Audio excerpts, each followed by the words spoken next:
এখানে কয়টা পরিবার? দুইটা।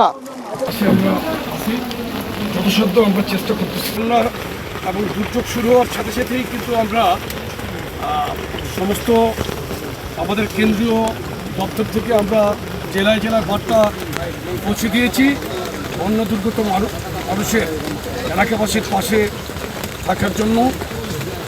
এবং আমরা মেডিকেল টিমও করে দিয়েছি, কেন্দ্রীয় মেডিকেল টিম। গতকাল আমি ঢাকা থেকে চট্টগ্রাম এসেছি, আজকে সকালে রওনা দিয়ে শহর থেকে বাঁশখালীর এই পাহাড়ছড়া ইউনিয়নে আসলাম। আমি যা শুনলাম যে গতকালকে পানি একটু কমেছিল, আজকে আবার পানি বৃদ্ধি পাচ্ছে। আমরা এখানে আশ্রয় কেন্দ্রে গিয়েছি, মেডিকেল ক্যাম্প যেখানে করেছি সেখানে গিয়েছিলাম। আমরা বন্যা কবলিত বাড়িতে বাড়িতে পৌঁছে আমরা আপনার ত্রাণ সামগ্রী দেওয়ার জন্য চেষ্টা করেছি।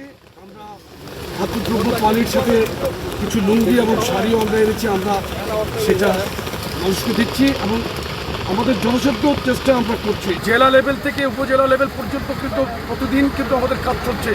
আপনি জাতীয়তাবাদী যুবদলের পেজে আপনি ঢুকলে দেখবেন যে আপনি আমাদের কর্মকাণ্ড কীভাবে বিস্তৃত আকারে চলছে।